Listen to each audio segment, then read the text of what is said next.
po ostatkach. Wiecie, jakosik cosik mi się teraz kibelące. Teraz mi się, jakosik tak wypędziałek, sprawiał się ze 4 harynki solone i jednego żywego kapera, takiego richtig srogiego, fetownego karpa. I tu ci się ludzie wszystko napoczną. Wraziłeś te harynki do azgusa, nalałeś aż do rantu wody, co by się one ginałby to plali. Ino coch tam nie skorzy kuknął, to zawdy we tym azgusie wody nie było. Słepali ta woda ci one, choby ten mój kamrat byno ta gorzoła upej trawo, co? Cięgiem, że dolewał, a sam już zaś nic brak próżno. Dopiero będzie świekra mi powiedziała, co rań frupa nie wraził. No ale czy człowiek musi o wszystkim medikować, kejmo na głowie i staro i świekra ku temu jeszcze ci, temu harynki, jeszcze tego kapera we wady wanny. I ostuda napoczła się od tego kapera. We wtorek, byłeś ci ta jakoś dopiero po jednej szykownisty halbeczce, wiecie, człowiek musi się przed tym całkiem popielcem zdziepko na ta śledziowo balanga narychtować, kiej ci dumnie przegodą ludzkim głosem ten kaper.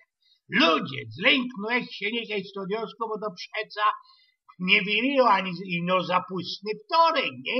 No ale ty zaroski, wspomniał mi się jeden kamrat, kiedy dawno temu na chorzowskim Mamelungu łapnął ci był karasia, plyco, no albo coś takiego. I o zaś ten karaś kozą mu ci się obrać 3 życzenia, 3 zwykowe bildy, które mu się spełnią, kiedy on ino tak pisza, ciepnie nazot do wody. Wciep pomedikował i godo. O, chciałbyś latoś pojechać, wykludzić się do Indiów.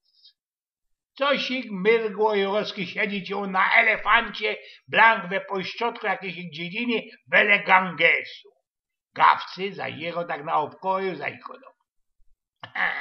A teroski by chciał znojść się we wielkim srogim ząbku, jak jakiś indyjski maharadża. Ani się spodziewał, a sam zaś szykownie oblecony na takiej srogiej zopie, we richtig grypnym, dupnym palacu. Trochę się dziwiłem, ale już zaś go nie? A teroski to chciałby się ślegnąć na tej zopie i zdziepko się ponynać, pospać, przespać się ze taką wizgierną hinduską, nacychowaną szarłatnym flekiem na czole. Zetrwało mało wiele, a on się przecucił, który taki blank, sagi, szumny, szwarny dziołchy. Koknął ci tak na nia, a ona ci richtig miała ci taki czerwiony flek na czole. Wziął ony, zdropał i ten flek i poradzicie się to ludzie wystawić. Wygrał ci jeszcze nasza dawniejsza syrenka. Jak już powiedział, przegodą do mnie ten kaper we wady wannie, żonił coś o jakimś popielcowym kozaniu.